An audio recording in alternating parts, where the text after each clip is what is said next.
Hello and welcome to WIT here in Waterford City for the Littlewoods Ireland National Camogie Leagues semi-final between Cork and Kilkenny. This is one of two games going ahead today with Limerick meeting Galway up in Birr. I'm joined on commentary today here by Killian, Whelan, and Killian, after drying up nicely for us to come out onto the pitch to preview the game. Yeah, I'm just looking at, I don't know if we can get a wide span, but if you're able to see above our head, the sky is actually split in half at the moment, and heading towards Tramore is a massive wintry shower, whereas we can see the blue skies all of a sudden and sunshine here. It's actually quite nice in the sunshine, but for those last 10 minutes there, Lauren, I was doubting whether we were even going to be warm enough to do the commentary. Yeah, absolutely. I think we were questioning if the match is even going to go ahead, the amount of rain that fell. Yeah. So I suppose it might come back, hopefully not, looking by the sky over there to the east. Thankfully we have a break out over the city there, so hopefully that will lead us in fairness. Now it is going to obviously have a little bit of a, I would imagine, just looking at the surface here behind us, it is going to have a little impact on that, but even the wind has dropped. Yeah. You know, so it would seem when the sun is shining, obviously the wind will drop, so that's probably good, and hopefully we'll see the sun and maybe drier conditions for the next hour or an hour and 20 minutes anyway. As I said, there's two games going ahead today in the Littlewoods Ireland Camogie Leagues. This pairing here, Cork and Kilkenny, it's probably a pairing that we might have expected to have seen probably in the final of the competition. It's a clash we all want to see, but it might take on a different life of its own considering it's a semi today. Yeah, and you know, as we were talking earlier on, you know, probably in some ways Paddy Murray is probably in a way glad that he's meeting Kilkenny in a semi-final. It's probably easier beat them in his head than in a semi-final and maybe a final, and obviously they've struggled to do that in the league anyway in the last few years. We know Kilkenny going for 4 in a row, you know, so I'm sure Cork have you know, a little bit of unfinished business when it comes to the league with regards to Kilkenny. Obviously, you know, in the All-Ireland final they beat him, and you know, a very tactical battle, so it'll be interesting to see what kind of battle we have today. We obviously have a youngish Cork side, girls trying to find their feet, I would imagine, within this team, and obviously build for the championship, but an ideal preparation. Who else would you want to be playing and test their mettle than ultimately up against Kilkenny? Absolutely. As Killian said, Kilkenny have won the last 3 league finals. They've beaten Cork on 2 occasions. There has been only 1 point between these sides in the last, I suppose, 3 competitive meetings of these two teams, so we're probably expecting a very, very close enough clash today. Oh, I'd imagine, yeah, there's not going to be much more than a score between them with regards to that. So, you know, these are two sides obviously they know each other well. I wouldn't say, you know, they have hatred of each other, but they definitely, there's a respect there, but you know, they're two teams that obviously I would think for each other they're probably the fly in each other's ointment, let's say, you know. And in the other semi-final today we've Limerick and Galway. It'll be nice to see a different side make their way into that final. Yeah, well, sure, you know, of course Galway have been there. Limerick, of course, they don't get there too often, you know, and they've been in 5 consecutive semi-finals now at this stage, but you have to go back to all the way to 2002 since they last competed in the league final. So, you know, I would imagine with the team and the calibre that they have, they want to be getting back there. But of course Galway want to get back there. It's a few years since they were in the final, so that could be an entertaining encounter, and we'll keep an eye on that one, of course, in Birr this afternoon. Absolutely. We're going to make our way back up to the commentary position where we're going to talk through the teams. So we'll head up. Yeah, I think we'll head up and get ready for this big game that's coming up, of course, here in Carriganore. And just, of course, Lauren, you know, fabulous facility. We've been here a few times now this year already, and I'm not sure too many grounds that maybe would have been able to withstand that rain that fell in the last 10 to 15 minutes, and obviously then be able to be in still good fettle for this game here today. Yeah, absolutely. The pitch looks like, obviously it's quite wet now after the rain that fell in the last while, but it hasn't gathered a huge amount on the pitch, and even the facilities inside, like these are the types of places that these girls deserve to be playing. And obviously, like, the Camogie Association doesn't have their own facilities around the country, but to be able to play in somewhere like WIT, it's fantastic. It's what they deserve. It's what the supporters deserve, being able to have a cup of coffee inside there in a nice warm cafe before the game. All these little things count. Yeah, well, the crowd took their while in coming out, but I can imagine obviously it was due to the conditions that they had to do that. But well, matters here. We're getting ready, of course, for our final stream. That's going to be the disappointing element, I suppose, of all this. Learned that the last 7 weeks have seemingly flown past since we started out, of course, in the rag. They have, absolutely, and what games we've been exposed to over the last couple of weeks. It is a pity now that we are coming to an end. Of course, the final will be live on TG Cahir come the end of March, and hopefully will be a double header with the hurling. But it's been great to have this service for supporters of camogie around the country, and we're nearly at that target of 100,000. I'm still waiting to hear an official number, but we're close to getting there. And please do share the stream today. Get as many people at home watching this game. I know there's a couple of other games going on around the country, none less than the big one above in the Aviva, but I'm sure Cork and Kilkenny will serve up a feast today. Is there a game on the Aviva, is there? I'm just checking in on that one. Anyway, but look, gorgeous sunshine here now in WAT, and Dave and the guys here in Entra have been busy, so I'm going to sit a little bit closer to Dave, just so both of us can keep warm, but also so that we can keep an eye on our screen here. If you're watching, no matter where in the world that you are watching, let us know. Comment underneath, especially on Facebook, probably that little bit easier if you comment underneath the pictures, and let us know. We'll give you a shout out as well during the afternoon. And as Lauren, I think at this stage we've hit all 5 continents at this regard. So, you know, it's it just goes to show you there's a love for camogie and a love for the GA all around the world, and there seems to be an Irish person everywhere. Absolutely. We think we've had Australia, we've had the States, we've had Asia, we've had everywhere. So hopefully we'll have the same today. Yeah, hopefully so. So just looking out towards the slightly south of the city, just around the new bridge as you come in off the M9 anyway, and we have clearance in the sky, so hopefully John Dermody, the Westmeath official, will get things up and going here now shortly. We'll be getting on the way at 2 o'clock. He's there just having a word with his officials, and both teams, as you can see, at either end, we're focusing in on Cork down at the Tremor end there at the moment. And maybe let's have a word on those, Lauren, because Cork have made 3 changes now to the team that was in the programme. So the team that will line out is as follows. It'll be Aoife Murray of Clogdove in goal. It'll be Laura Hayes wearing number 23 of St. Catherine's, Laura Tracy of Killy wearing 3, and Pamela Mackey then will be in the other corner from Douglas. No changes in the half back line. It's going to be a strong half back line in Libby Coppinger from St. Columns, Gemma O'Connor, the captain of St. Finbars, and Chloe Sigerson of Killy wearing 7.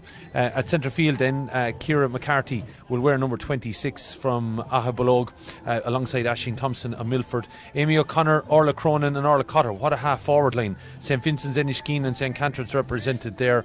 And Cleona Healy, she comes in wearing number 27. She replacing Katrina Mackey from the programme. Ahabolog well represented there.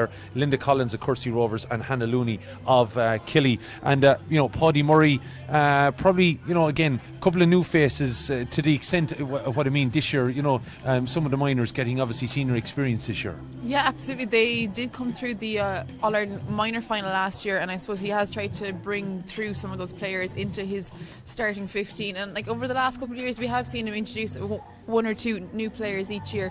But I think this battle between Kilkenny and Cork is probably going to go all the way to September, so he is going to need more than just 15 on the pitch. And you see here today, Katrina Mackey and Leanne O'Sullivan are out.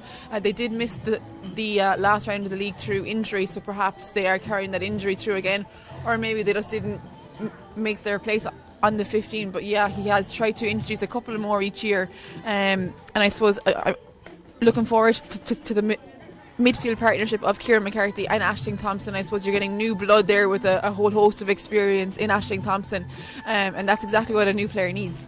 Yeah, no doubt, as we mentioned already, that getting an opportunity to play against Kilkenny in a league semi-final is big business for some of these girls. As you can see now at the moment, Kilkenny going through their warm-up there, and they've made 1 change to their team, and it will see number 17 Michelle Teen. She comes in for Grace Walsh, so that's nearly a like for like in some ways with regards to Michelle slotting into that position. But in goal will be Emma Gavna of the Rower Inishtig, Kellett Dormer of Paul Songores Bridge, Catherine Foley of Winegap, and wearing 17 Michelle Teen of James Stevens. Davina Toman of Eberils, Claire Phelan of Listowney, and Edwina Keane of St Martin's will be the half-back line. In centre field, Megan Farrell of Thomastown and Anne Dalton of St Lachtan's. What a centre field pairing that is. A fairly classy half-forward line too, with Anna Farrell of Thomastown, the captain, Miriam Walsh of Tullaroan, and Kellyanne Doyle, I should say, of Piltown wearing 12. Michelle Quilty of Mulnavat, Niamh Deely of James Stevens, and Katie Power of Piltown. A few of them didn't have too far to travel, Lauren, this morning. looking at things. Saw a few of them spinning in their cars, all right. So, they're nearly on home territory here. Yeah, pretty close to it. And I was thinking on the way down, I suppose the last time these two teams met in last year's league final, it was in Nolan Park, and I was only kind of thinking to myself maybe how much of an advantage that was to Kilkenny. But I suppose we are on technically neutral ground today, so we'll see does that make any bit of a difference. But just going there towards Grace Walsh, she isn't actually even togged out today with Kilkenny. She's made her way up the sideline here with a couple of spare hurleys of the girls.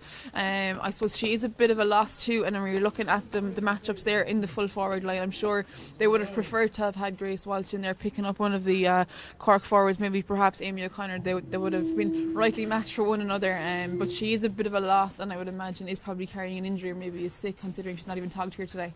Yeah, Michelle Tehan, of course, did play against Limerick, a game that we saw a cracking encounter down in the Gaelic grounds with our last stream, and of course they were involved, as I said, in a great game that came down to the closing stages in that before we obviously ended up here in our Littlewoods Ireland Camogie Leagues Division 1 semi-final. So we just see teams getting into position, Cork coming together, and Kilkenny as well, as we pause here for Oran Naveen.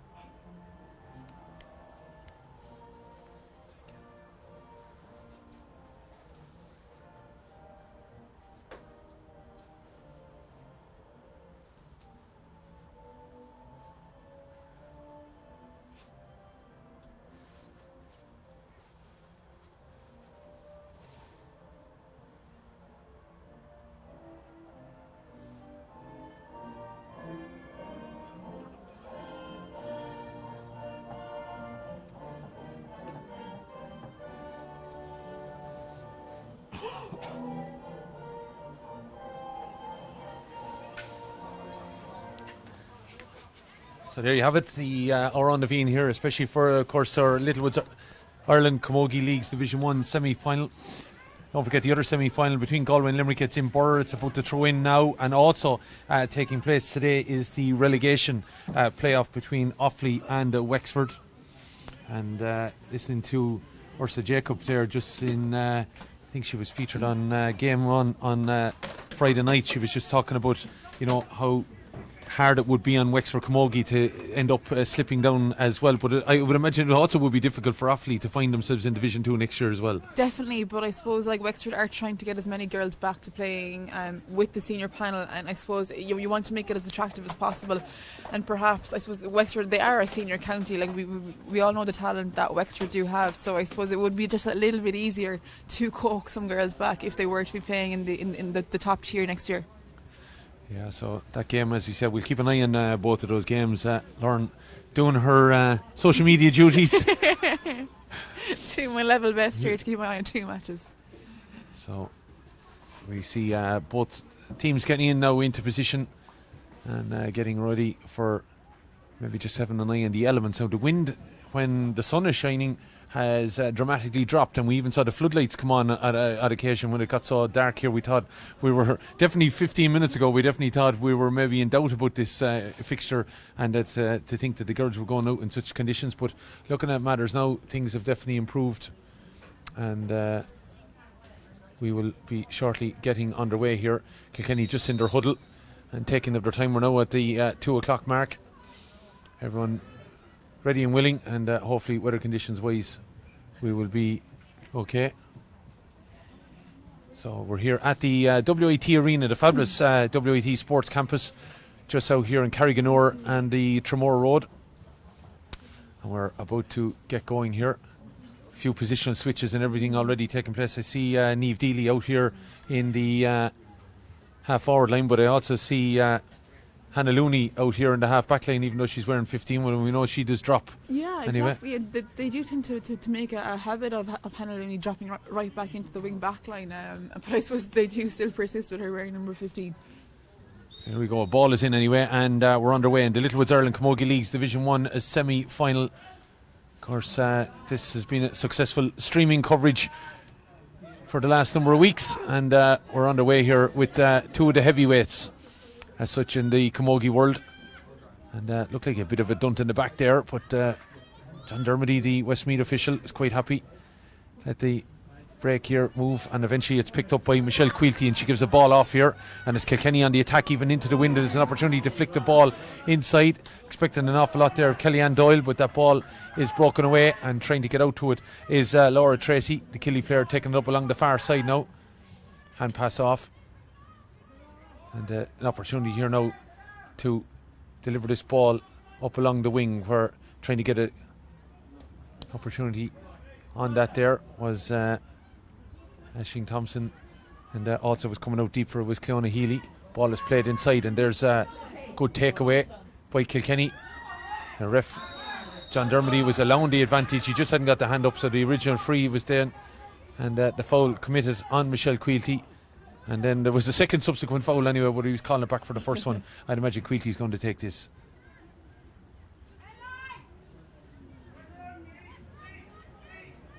As you said there, Killian, the wind has died down quite a bit, but it does seem to be flowing in Cork's favour from what we can see from the flags here. Yeah, so Quilty comes up to this, and umpire is going for the flag. And Michelle Quilty, as we saw down in the Gaelic ground, she doesn't miss, and she's put that ball over the bar here after just 2 minutes of play. And that quick sharp running by Kilkenny there, getting a few results for them. So ball down this far side, and where picking it up is Anna Farrell, the captain, driving it down here, but Hannah Looney heading backwards goes and wins this sound, cuts inside, trying to get away from the attack of the Katie Power, throws it in field to Gemma O'Connor, her captain, flicking it inside now. O'Connor giving it to Chloe Sigerson laying it off then to number 26, of course, and that's Ciara McCarthy down into the wing, gives it to Aisling Thompson, her midfield partner. Thompson along a hop off the ground, thought it might maybe make it to McCarthy, but instead it went all the way to Orla Cotter offloading now, giving it to centre forward Orla Cronin looking to get away from the attentions, is definitely being pulled back there, looking to step around. She's going around in a bit of a circle, but the referee says she was being fouled there, and it's going to be a free in, a foul committed by Claire Phelan there, but it's going to be a chance for Cork to level matters up here. Kilkenny have started this game very, very intensively. I think Cork are going to have to try and bring their game up to their level. Orla Cotter then with this opportunity, 45 metres out into the Tramore end here of the WIT campus. Seeing Anne Dalton looking on at matters here from the dugout, but her manager Anne Downey out on the line, keeping an eye on that one as that ball went up and over the bar. So a point apiece here then, and that coming from Orla Cotter. So the two dead ball specialists for both sides have got on the scoreboard here in the early stages. Over to the far side then it goes. Megan Farrell underneath a break there, trying to dig it out now over on the far side. Number of Kilkenny players there, but it's Cork Chloe Sigerson that comes away with it and goes back with it, and send it across field ball here then. Might work out for Cork on the overlap now, trying to make the most of the conditions here. But another pull there on Linda Collins, but Collins shrugged it off and then flicked it to Cronin. Cronin tried to play a crossfield ball there, looking to try and get Cleona Healy on it, but that ball is being played up the middle. Lovely ball along the ground now, ground hurling there, and going strong in, and that was Niamh Deely. Deely went hard on it and eventually won the foul as well, and intelligent bit of play there by Kilkenny, getting that ball forward, and then you'd have to say Niamh Deely quite strong. Yeah, absolutely, and you can see Kilkenny, they're just playing the ball that bit quicker, they're just that bit faster, they're one step ahead of Cork at each opportunity. I don't think Paddy Murray is going to be too happy with this opening few minutes from Cork, but as we said, it is only the opening few minutes, they've a while yet to get into the groove of things. Michelle Quilty putting that ball over the bar, and Dalton, what a ball in that was. Along the ground, knowing that maybe in the wind it was going to hold up, but she played it lovely. It was an arrow form, there was some power behind it, and Niamh Deely was fouled and then was sent over the bar by Quilty. Flick down there. So Galway already in control against Limerick, 1-2 to a point, no score after 4 minutes, Lauren. Yeah, again, that's not the start Limerick would have wanted, but again, early days. Ball is played into the middle. Again, of course, conditions could be the same in Burr, or similar.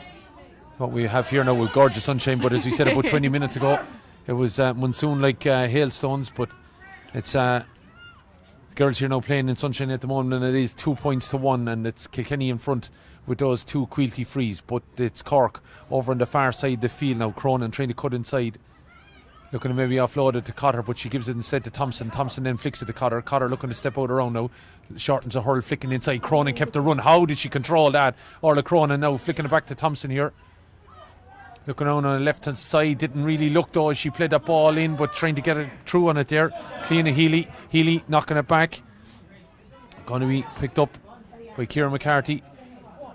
Kellyanne Doyle trying to get in there and disrupt matters though, and has she done enough? As ball breaks, but trying to dig it out there, Aisling Thompson, and she's held off there, but she wasn't able to keep control of it, and it's flicked out for a sideline cut for Kilkenny. And that didn't really all work out. The referee. Quick one didn't work out on that occasion, no. He's calling back. So let us know where you are if you want to comment this. Of course, the Littlewoods Ireland Camogie Leagues Division 1 semi-final between Cork and Kilkenny, old rivals now at this point. And comment where you are, and if you want to add in the hashtag style of play as well, it would be appreciated. We'll try and give you a shout out during the day. So we're on the move now. Kilkenny trying to get down the wing, and a heavy tussle going in. And John Dermody seems quite happy to let the play continue. These two sides, of course, knowing each other so well. Veggie going to be digging out, and it's played in by Edwina Keane, I think it is. It's come all the way forward there, and eventually going back to her duties, but Quilty trying to get on. She's kicking it on, but it looks like it's going to be Pamela Mackey that's got control of that, and eventually gives it off to Gemma O'Connor, and O'Connor into the middle, but there's no one there but except one only, and Dalton has a fly shot at that and puts it over the bar, and it was just the wrong place to put a ball in, especially with someone like Anne Dalton. She's going to score from distance. The wrong place with the right woman. I guess was over the last 2 All-Ireland Championship finals between these 2 teams, it's been a characteristic that most of the scores have actually come from frees. So I'm hoping that we see maybe a little bit of a difference in that today, and we're seeing more scores come from play, and that obviously is going to come down to John Dermody, the referee, as well as the tackles themselves. Yeah, so live on YouTube and Facebook if you want to check in on it. Just had a question here. Kevin Holmes wondering, was Limerick and Galway going to be streamed? Unfortunately not, because of the conditions and everything. With the plan was, Kevin, to have both games but streamed, but unfortunately the conditions then changed that scenario during the week, and well, one game had to be picked, and we are at Cork and Kilkenny. So updates throughout the we'll keep it updated. Keep it updated. So let us know where you are. Plenty of people watching. Rebecca Walsh, Bernie Pearson, Elizabeth McIntyre, Margaret Monaghan, low to all of ye as that ball goes in, and it's up and over the bar, and Orla Cotter has put that up and over. So Cork on the attack have narrowed the gap now with 3 points to 2, and that was a good score there. 8.5 minutes gone, and it's 3 points to 2.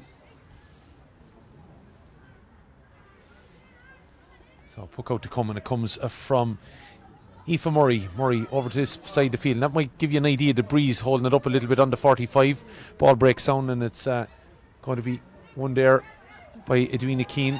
The St. Martin's player looks like she overplayed that ball, and good hassling there, you'd have to say, by only 2 Cork players, 3 Kilkenny players in there, but it did enough to force Edwina Keane into that mistake and a chance out to level the scores. Yeah, absolutely. It's trying to force him to make the errors. I suppose the last thing a manager wants to see is a player carting out past your own, to just make life that little bit more difficult for them, and they obviously won't be able to get the shot in, or they won't be able to make the decision that they want to go with. Orla Cotter then has an opportunity to get 3 points for herself and 3 for Cork. Has an unusual line up to it, but well, it's effective, and it's gone up and over the bar, and that's a fine score from Orla Cotter. No, thankfully. And she's put that over the bar here to get it back then to where Kilkenny have been 3-1 ahead. Now it's level. Cotter with all 3, 2 from frees and 1 from play. Michelle Quilty with 2 from frees for Kilkenny, and Anne Dalton with a point from play, and a fine point it was. Niamh Mulcahy getting Limerick up and running then with a point there, 1-2 to a point. In the other semi-final take place in St. Brendan's Park in Burr. As this ball drops now, trying to get in there, Niamh Deely trying to as well. Katie Power number of them in there digging it out. I think I see Davina Tobin getting in there as well. This ball is flying across now. Here's Katie Power. She could come onto it. There's a foul definitely committed inside. Katie Power now looking to step around now and shorten the hurl. That's a great score. Katie Power was out involved in that ruck there effectively. Saw it was being controlled, went on a bit of a run, and then she was in space and took that very, very well. And that isn't the first time she's actually done that in this game so far. She has made those runs maybe 2 or 3 times so far. This is the first time that it has actually paid off, and you just can't let a player of the calibre of Katie Power into that kind of space. If the full forward hadn't been pulled down, maybe you never know what could have happened. It might have been 3 as opposed to 1. Yeah, so it's ball out to the middle where it's picked up by Niamh Deely. Deely now looking to deliver it inside. She saw the run of Power, I think, who had made the run to the far side, and just she didn't have enough direction on it as Cork are about to clear now. So it looks like Katie Power crossing all levels of the field at the moment as the ball breaks now here again. Here's Deely again now looking to maybe have a look. She has the hurl pull from her hand. The referee says that's a foul there committed by Aisling Thompson, and it's going to be a free in for Niamh Deely. Imagine now it's going to be Claire Phelan that's going to come this way. Edwina Keane standing into her position now just to keep an eye on the space, and it is 4 points to 3, 11 minutes gone. Short actually, she goes then and plays it here to Niamh Deely. Deely, who won the free, takes a tap on the hurl, looking around her, elects to go cross field now. Probably a little bit of a hopeful ball, probably should have played in just Davina Tobin on that one, but well, it is gone a begging now, and maybe a little bit complicated there from Cork. Here's another opportunity now maybe for Deely to come across. She stops and gets a cut across Orla Cotter, but Cotter gets in to dig this ball up, and there's 3 Kilkenny players around. She eventually gets a touch on it. Referee says it was a foul that was committed, and no, I think it's actually a throw in that there's a Kilkenny player down here, and I think the referee was just stopping as a precaution. Oh yeah, okay, so just watching that now off the ball, yeah, that he has done that. And John Dermody now checking across.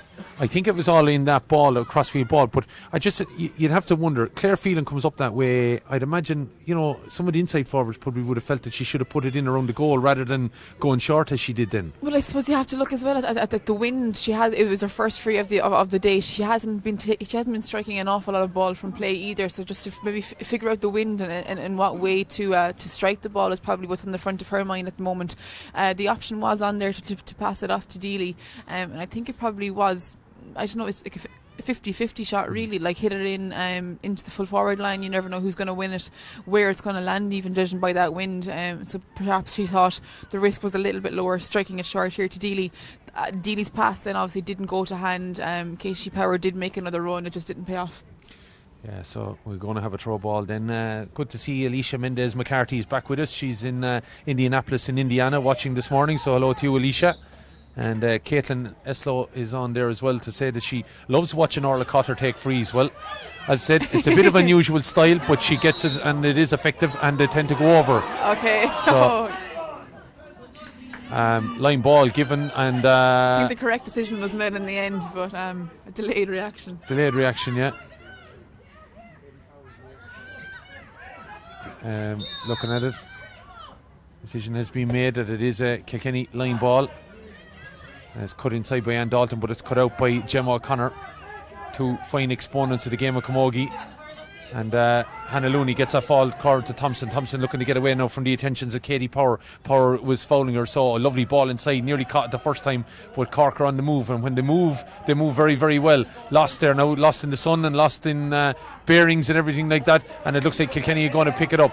Going to come out with it now is Kellyanne Doyle, who's doing an awful lot of mucking up there at the moment, helping out. Dangerous ball, Powers in behind, had to be a strong hand. The ball has been dropped, Tracy's on the ground, ball is going to be picked up though, going to be a chance to break out here, and eventually it's offloaded and given to Gemma O'Connor. O'Connor then wisely plays it out to the wing where Sigerson is waiting, and she's able to offload the ball then easily enough now to be picked up by Ciara McCarthy over on the far side. McCarthy taking it for a little bit of a run, goes down the far wing then, trying to pick out Cliona Healy. Healy, oh, lovely step inside. Healy's on her bike now, stepping away, it's on the end of the hurl, looking to flick it inside. She's still going, ball is taken away from her though, expertly done, but it's still in there. Chance opportunity coming across the goal, now it's still dangerous. Who's going to be in there to have a shot? The ball has eventually gone up and over the bar, and I think Cliona Healy would probably be a little bit disappointed that she didn't finish that in the back of the net. Yeah, the goal was wide open there, and McCavanagh had a better way out to save the first shot, so had Cliona maybe taken a split second look up, she might have actually popped that into the net.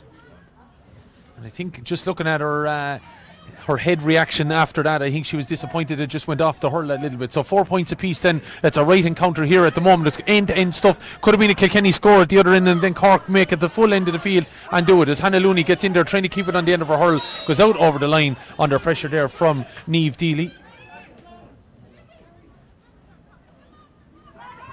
So it's going to be Niamh Deely then of James Stevens to take this. Nice cut on it, but unfortunately she probably caught it too well, but it was held up in the wind, I suppose, and eventually coming across there has to be taken by the Cork goalie Aoife Murray. Murray giving it off to her number 23, Laura Hayes. Hayes hand passed across to Aisling Thompson. Thompson won't be thankful of that at all, and well, it's going to be a free out. We've one person there giving out with the whistle, happy referee. I think John Dermody has made all the right calls in the opening stages here. Yeah, absolutely. We haven't seen too many frees, and I suppose what we were looking for as well, like the majority of our scores didn't come from frees, because that has been a downfall of the meetings of these two teams over the past while. But no, I think he has made some pretty good calls. Nothing that I'd be overly complaining about so far. Yeah, so Aoife Murray has come all the way from her goal to take this. Down at the other end, of course, is Emma Kavanagh and the Roar Inishtig, and had to deal with that situation there that accrued a few minutes ago. It could have been a Cork goal. Probably didn't deal with it 100%, and I wouldn't say she'd be totally happy with it, but at least it didn't turn into a goal for Cork. As coming out was Davina Tobin, and I have to say, Davina, in those kind of circumstances, able to win an awful lot of ball, and Edwina Keane in there as well. Edwina doing it this time. Free going to be taken in by Megan Farrell, knocking it long. Katie Power trying to get a touch on it there. In there as well, Niamh Deely, ball breaks, and Power is in there, Deely's in there. They're trying to kick with their feet and keep a ruck formed. Something you might see later on in some other venue.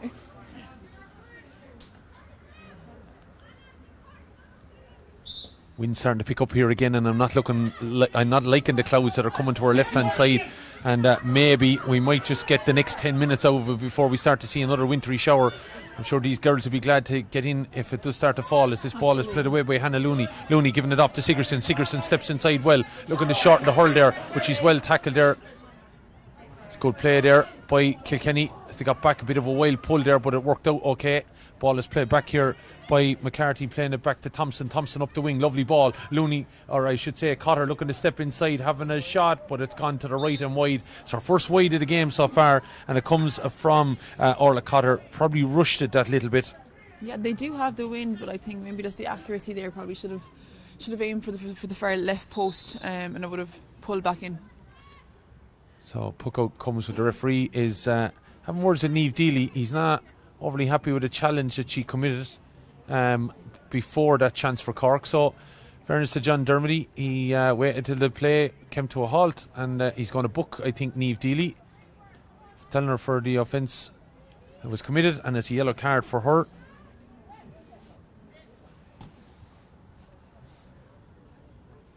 So just Hannah Looney over here now getting a bit of attention from the physio. Looks like it's her wrist. She might have got a knock on it there, the last bit of play, and I'd imagine these cold conditions not ideal for hand problems if you have one. No, definitely not. I think the ricochet of the force up through the hurley when you connect with the ball wrong, it's not something you like on a dry day, and it's definitely not something you like on a wet day. So Emma Kavanagh playing a short ball over to the far side of the field, then looking for Colette Dormer. Dormer taking her time, knocking it up along the wing. Colette, of course, brother Stephen managed the Kildare Camogie team a number of years ago, and ball is played inside.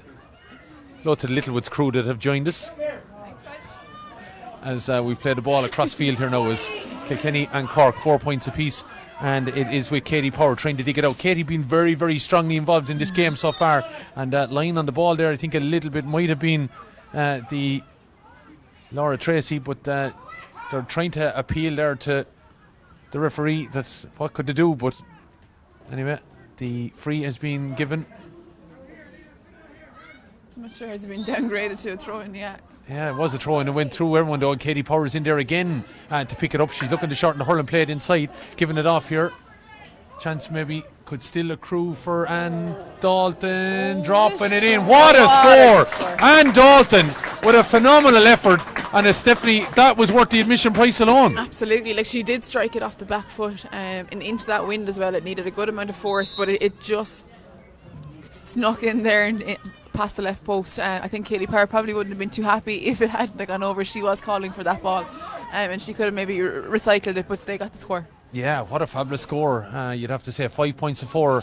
And Dalton then with her second point, as playing it up along the wing now is Cliona Healy. Cliona got a point minutes ago. Probably should have been, could have been a goal, but chance kind of big. And Dormer now over in the far corner looking to dig it out, and it's gone out. The referee says it's going to be a sideline ball, and it is now 18 minutes gone. And Galway free there. Galway 1-5, Limerick a point. So Galway look like they're using the elements, I would imagine. Yeah, I would imagine. Can only guess what it is. There nearly probably is a fairly strong gale blowing up in Burr to account for that pretty hefty Galway lead, but time will tell how that actually plays out. Wind is starting to pick up now, and that doesn't augur well for conditions here. And what's ahead, possibly. Thanks, Dave.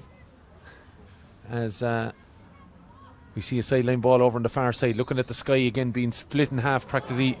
On the Tramore end it's blue skies, but it's grey at the city end, as shot coming in from distance here. Oh, that's a fabulous effort. Gone over the bar from number 27, Cliona Healy, picked up on a break. It was Kilkenny that and Downey wasn't happy with us here with the situation, and well, that ball went over the bar. We hear thunder in the sky above us. I don't know what's coming. Natural applause there from the elements. Cliona Healy, though, a fantastic player. She's quite young. I'm pretty sure she was part of that Cork minor squad that played Galway in the All-Ireland minor final last year. So this is what we're speaking about, bringing in the youth and trying to mix them with the old guard. Yeah, well, there's no doubt about it. She's not afraid to take her scores, and she's taken 2 fine efforts here now, Cliona Healy, and that was a fabulous score, making it 6, should say, on the scoreboard, 5 points apiece. It's 6-4 on her scoreboard here on the ground, but it is 5 points apiece. So ball is played across field here. We're trying to win it, or Kilkenny again, but it's gone through the hands, and Downey's not overly happy now, because you got a. There was a bit of a low pull there on Katie Power's hand. I don't think Katie's going to be too pleased with that. Aisling Thompson turns into a bit of a challenge there, looking to give it off. Eventually gives it off there. Thompson appealing to the referee, but ball has gone inside now, where Cliona Healy's trying to get on it again now. She's slaloming her way through there, but it looks like getting across Clare Field and disrupting matters there. Giving it off here now, trying to get it to Edwina Keane. Keane trying to get in there, dig it out. So Cliona Healy trying to get across as well. Ball is flicked up here, trying to be played by Megan Farrell. Turn back into the traffic that little bit, and eventually wins the free. There's sky overhead now starting to darken. Sorry, not looking good, I don't think. No. Jennifer Cultra is on Facebook there telling us great score from Anne Dalton, and no doubt about it, was a fine score. Style of play, I think it'll be in the running for the award this week anyway. As I said, conditions starting to change overhead here now, as we see a break in play out there, and still 1-5 a point between Galway and Limerick. We might try and check up on the Offaly Wexford score as well at half time. They in the relegation playoff, with the ball played inside, not a great ball at all, and they just not happy with matters. And okay, so just letting you know, the relegation final between Offaly and Wexford is off, as the Wexford Camogie have refused to play on the 3G pitch in Parnell's. Both teams have travelled and still there. So that seems to be a strange situation. So yeah, thanks Keane, just for refining it there. It is, as we have on our scoreboard here, 5 points apiece, as you can see on screen, with a little issue I think with the scoreboard here on the ground. And just with that break of play, I suppose it's a real pity that relegation match hasn't gone ahead. I suppose the situation in Wexford is quite disappointing, and to hear that match hasn't actually gone ahead, I think Offaly won't be too best pleased with that, but I suppose we need to get all the facts before we can really comment on the situation. Absolutely, I suppose that is true. All right, we're relying on one element of media there, as that shot comes in from Orla Cotter, but it's gone out to the left and wide. The wind not helping her on that occasion, but 5 points apiece then it is, as we tick on 5 minutes, and the clouds still starting to darken overhead as it's played down along the wing here now to Edwina Keane by Michelle Keane, and then crossfield ball it goes, looking for Katie Power. What a catch from the star player for Kilkenny at this moment in time. She went to play it forward, the referee giving advantage, and Katie Power, just looking at her even running away, she's absolutely cruising on the top of the ground. She's really taken the game to Cork. She's taken it by the scruff of the neck, to be honest, and she's leading the Kilkenny attack here.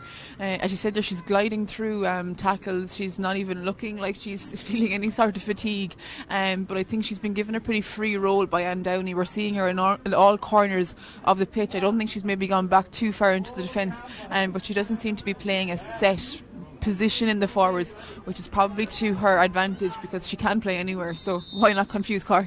Why not, as Anne Dalton gets ready to take this, and she maybe might lay it out here to Tian, but or I should say Anna Farrell, but Anna Farrell had Anne Dalton had made up her mind she was going long, and it broke in there from Niamh Deely.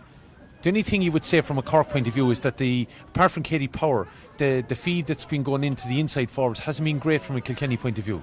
No, it hasn't, but they are still. That was a very, very, very high tackle on Aisling Thompson.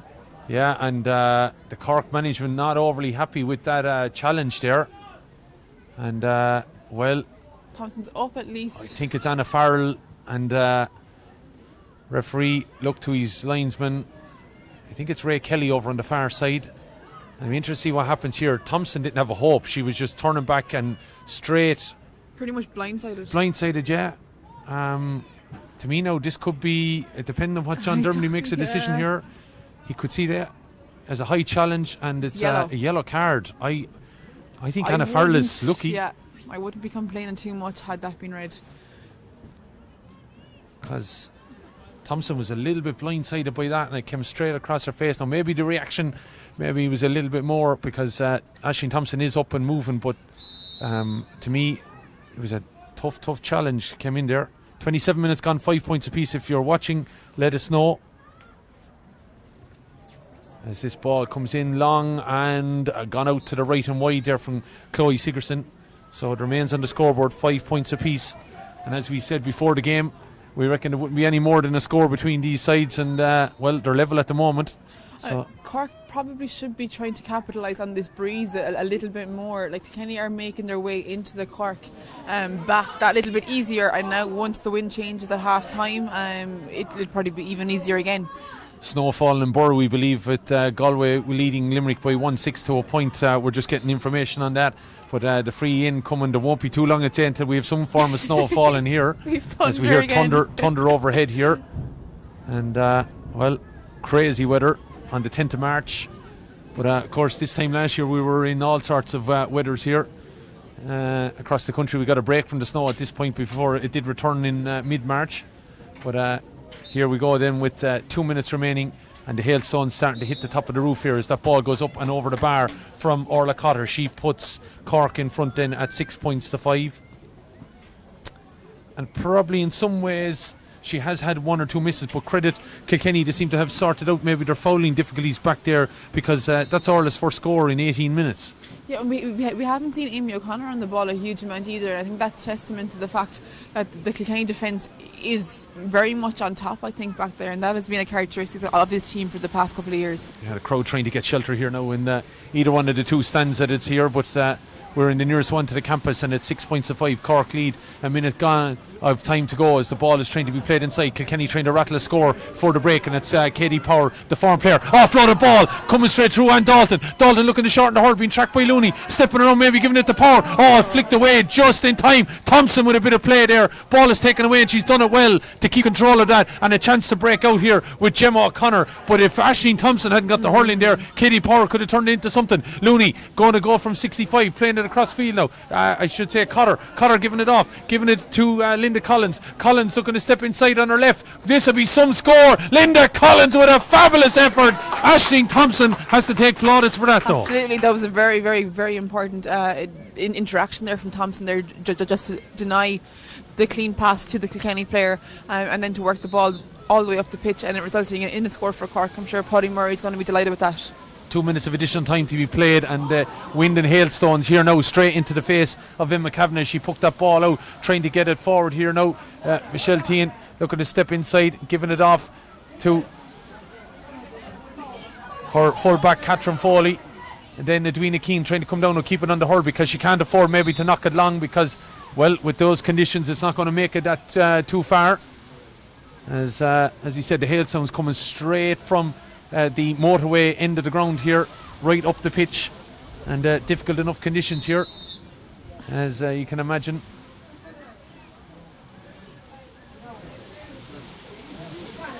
The floodlights will be making an appearance at half time, I think, Killian. Yeah, 7 points to 5 then it remains on the scoreboard, as Cork coming charging forward with it now, with Gemma O'Connor looking to give it inside. She was looking there for Orla Cotter, but the ball has gone a big now, and it's Edwina Keane coming out with it, keeping on the end of the hurl. Oh, look, there's a chance here now. Power looking to come deep, but she slips as she's coming to it. Didn't see any issue in there. People saying ref, but she definitely slipped. As Anne Dalton trying to get the ball inside, maybe eventually it's called it back, and John Dermody pointing to the spot where Anne Dalton was fouled. Didn't see too much in the foul there, what they were looking for with regards to what happened there to Katie Power. She just slipped coming into the contact. I think both players were just trying to make their way to the ball. Obviously a bit of tussling on their way there, and Katie Power did make her way down to the ground. I'm sure the conditions underfoot aren't the best out there, and they're definitely not going to be with the rain that's falling right now. And I suppose if the viewers didn't believe us before the match with the rain, it's back, and it was here before. I think you can see it now in all its glory, as Michelle Quilty was able to hit that ball 20 minutes ago, probably over the bar. Ball has gone in, and it's a foul on Niamh Deely inside. But Michelle Quilty probably 20 minutes ago would have put that over, because of the conditions. Obviously it changed, it only made it about 20 yards, and but the foul, and now an opportunity. Yeah, the conditions are after changing hugely. The wind's after picking up an awful lot. The ball is now definitely much heavier. The jerseys are absolutely soaked at this point. It's nearly like starting from scratch again. Yeah, so Michelle Quilty got 2 scores in the opening 5, and we haven't seen a whole lot of her since. But her first real opportunity now since then, and it should maybe finish off this half. And she puts that ball up and over the bar, and that brings Kilkenny on to 6 points then. So 7 points to 6, 32 minutes gone, and that should be half time. And I'm sure the girls will race off the field here. Half time it is, 7 points to 6, and it's get to the dressing room as quick as you can. Oh God. Just looking at the camera here, as you can see everyone making their way inside to the dressing rooms. I don't think we're going to stir. I think we'll stay where we are now for the next little while. So I might just check in on Burr just to see what the latest is there. But just to let you know that the relegation playoff between Offaly and Wexford, that game is off after some issue. We believe we just see clarity on it, and still coming up on half time, 1-7 to a point. So we can only imagine Galway had the use of the elements and have taken that lead there. 1-7 to a point coming up on half time. We wait and confirm that score. But here at half time, 7 points to 6. And Lauren, conditions obviously difficult, but in fairness to the girls there, the last couple of minutes, a fine game of camogie here. Yeah, definitely. We've had about 25 minutes of dry play, which has given us some brilliant skills. I think we've seen some fantastic points on either end. Girls had to get to grips with the wind, but it's really after picking up again. It's going to be go back inside, try and address how they're going to approach that wind, and see who can just make the most of it in the second half. Because if we stick with this weather for the second half, I can't imagine we're going to be seeing too many skillful pattern plays throughout the second half. Yeah, well, it's going to be difficult here as the conditions blow through, heading towards Tramore. And I think what we might do is we might take a slight break here for the moment, because it's just difficult in the conditions, as you can imagine. But half time in an absolute blizzard apparently in St Brendan's Park in Burr. Galway lead 1-8 to Limerick's 1 point. And here at half time it is the All-Ireland champions Cork who lead Kilkenny here at half time by 7 points to 6. Rejoin us shortly.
Hello and welcome back to sun-soaked WIT. When we left you a couple of moments ago, it was a monsoon-like atmosphere here, Killian, but it's actually drying up nicely. Yeah, that wind now a little bit colder, so the wind is going to be maybe a bit more of a stronger factor in this second half. It's a lot stronger than it was when we were down here before the game, so that could be a bit. And also, I just noticed the ground a little bit sticky here as we see Cork coming back out onto the field. 7 points to 6, a lot to do. Was in around the dressing rooms there. There's a few harsh words being said in both, I would imagine. So, you know, these girls will probably, for both of them, probably have to pick up the tempo, but I think definitely Kilkenny will have to lift it now for the second half. Yeah, I think we're definitely used to seeing an awful lot more from both of these teams. Conditions obviously not conducive to that today. Yeah. Let's not be too harsh on them. Yeah, The absolutely. two of them have turned in a fine performance here, and as we look at both teams coming back out, I think we'll take a walk back up along. We weren't too long on the sideline here. I think that we're being told maybe to get back out. I'd imagine conditions. Make use of the sun I'd while say we have absolutely, yeah, because we see a clearance there now, and it looks like we'll definitely have maybe another 20 minutes before we see another shower come through. But looking at Kilkenny, look like they're making a change. I think Denise Gall has passed us in there, and she will be coming onto the Kilkenny team. Yeah, so Kilkenny girls and Cork just getting back out onto the field. We're trying to run into position as well, so get the commentary back up and running here for you. I said, if you're watching, no matter where you are in the world, let us know, and we'll give you a shout out. Looks like Denise Gall is in, and she'd be a big factor. Absolutely, I think Kilkenny need a little bit more from their attack. Katie Power has been trying to do it all herself in that first half, but Denise Gall will definitely add to that. So there you go, back into position we go here. As the Breed Corkery fan club will be out in force as well. She's onto the Cork team here at wing forward, right in front of us. We'll have to wait and see who she's replacing. So, and Dalton then is 26. So Ciara McCarthy has come off in replacement. Breed Corkery is on. I see Keane Nelson multi-jobbing all sorts today. Keane here, and a change we made. So Breed Corkery on, and we also see Denise Gall on for Kilkenny as that ball went back. Oh, what a bit of skill there by Aoife Murray. Took it on the hurl straight away, never caught it, and straight down to Lippy Coppinger goes. And on the move straight away, as we said, lovely sunny conditions again now, which is good to see. We've seen all sorts of weather here so far in Waterford, as John Dermody says that is a foul and is committed, and Cork having a chance. But that breeze now has made a bitter cold out there, and it has obviously, I think, grown in strength, so it could be a factor. We'll see. We'll know from this Orla Cotter free. Just let you know, the All-Ireland Minor 8 Championship, Kilkenny beat Waterford 11 points to 8. Just was getting that message through there on our Facebook. If you want to comment, Littlewoods Facebook or YouTube pages. As Cotter comes up to this now, the chance to get her 5th point of the day. That's over the bar from Orla Cotter, and that's a good score, as you said, in these conditions. And that puts Cork on to 8 points. Making it 8 points to 6 here. And if Orla Cotter keeps hitting them over the bar like that, that might be sufficient enough for Cork, would you think? I would think so, because Cork aren't threatening a huge amount otherwise from play, and that is definitely down to the, I suppose, Kilkenny defence and how well on top they are. It's just now can they capitalise at the other end of the pitch. Dina Keane playing that ball back to Farrell, trying to get across here to Michelle Quilty. Quilty being tracked back there by Leanne O'Sullivan is on as well. That obviously was changes has just come in there too. So Leanne is Laura Hayes, that was sorry, I was looking at the wrong number, apologies. Laura Hayes was there from the start, of course. Laura Hayes, Ciara McCarthy and Cleona Healy were there from the start. Just looking at my notes, wrong, but so Laura Hayes doing that quite well. Celeste Corrigan on there again. Greetings from Manchester, delighted to have the coverage over here supporting Full and Gales Camogie. Good to have you with us, Celeste. As straight away now on the chart, looked to have overstepped it there. Surely Amy O'Connor looked like she tucked it up under her jumper and made off with it, but well, ball was played across here now. The Kilkenny crowd are with us here in the stand, not overly happy.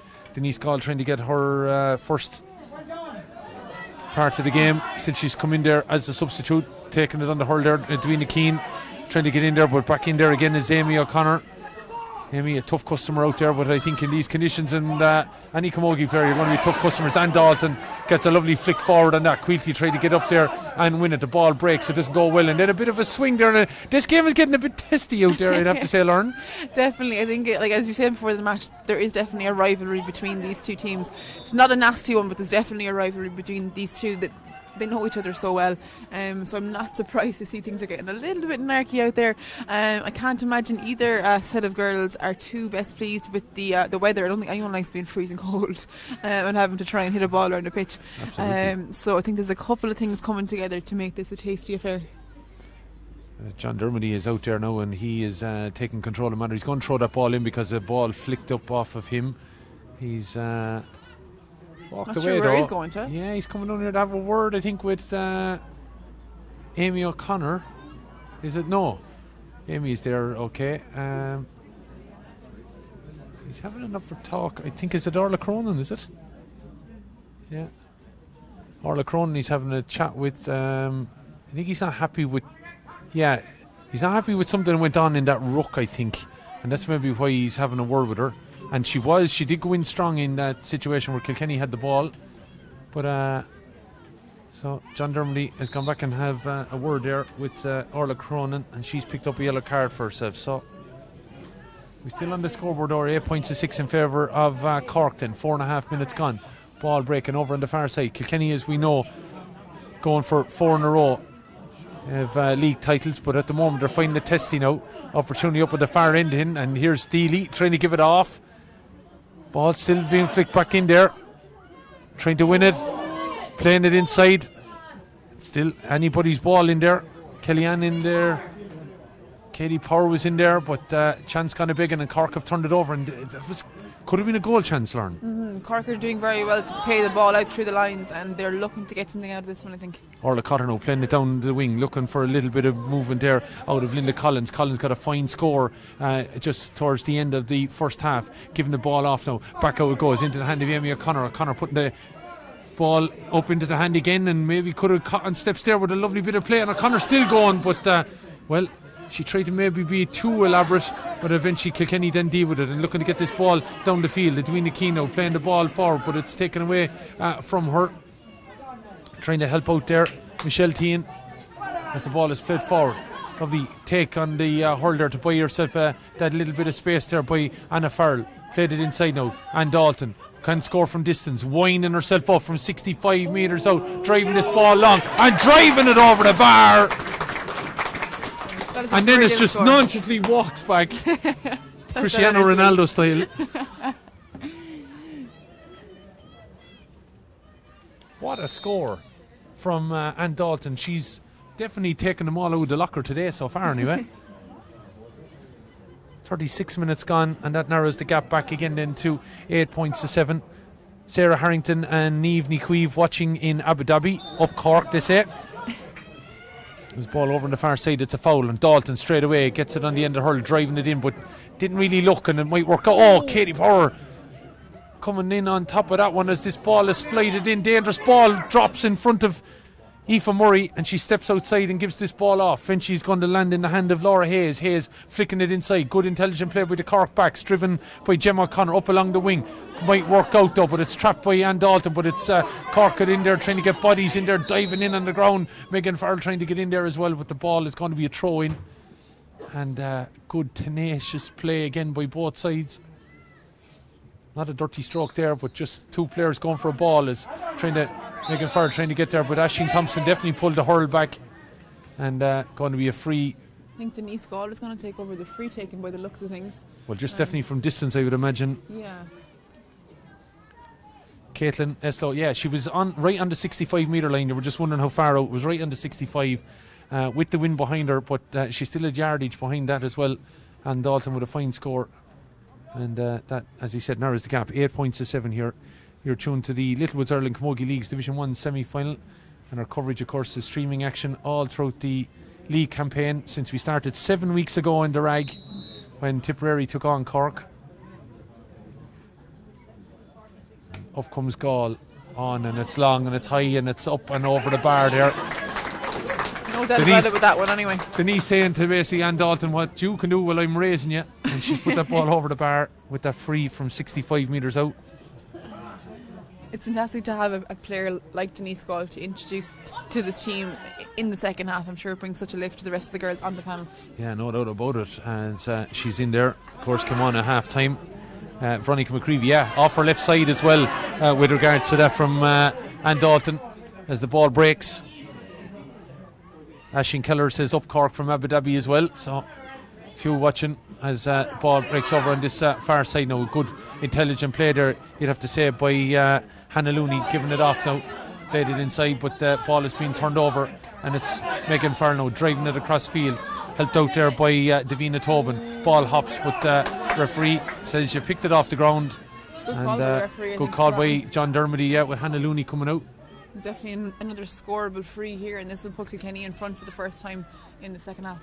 9 minutes gone in this second half then, so we have a situation at 8 points apiece, and we thought maybe this game might be getting away on Kilkenny that little bit, and now all of a sudden they are going to level. They are level and going to go in front here with Michelle Quilty. There's 3 in a row from Kilkenny, and all of a sudden they are back up and running here. So chance again as we wait on the puck out to come. Don't know if there's a change taking place. Referee is the hand up. Ray Kelly, I think, was just checking the matters there on this side. And update from Burr.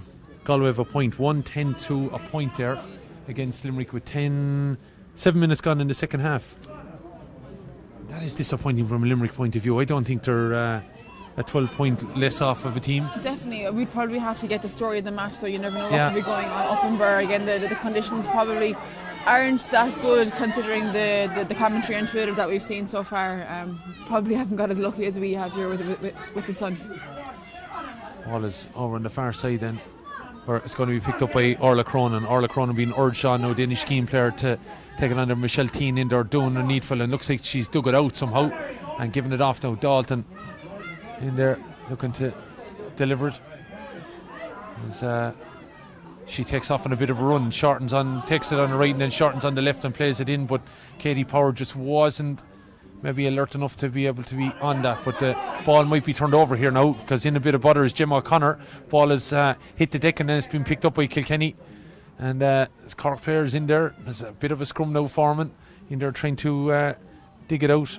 Breach Corkery trying to help out, and also Gemma O'Connor there. Libby Coppinger was in there, but the ball somehow was worn its way back out. Anne Dalton on her left again from 45 out. Anne Dalton 65-45, 13 metres narrow angle, doesn't matter for Anne Dalton. She's driven that over the bar again. She's been absolutely brilliant today. It's a fantastic score from her, and again that it's after pushing the gap to 2 points, which is really going to drive on Kilkenny. I think we haven't seen Cork maybe giving us what we know they can deliver in the second half. It's been a case of trying to stem the Kilkenny momentum. Well, and Dalton was like any good out half in another code. She was just stepping back off the traffic and then was able to knock that ball over the bar, and that score coming here after 41 minutes of play. It is now 10 points to 8, and it's the biggest lead Kilkenny have had. Cork have had a 2-point lead, but now all of a sudden Kilkenny just turning the screw here a little bit.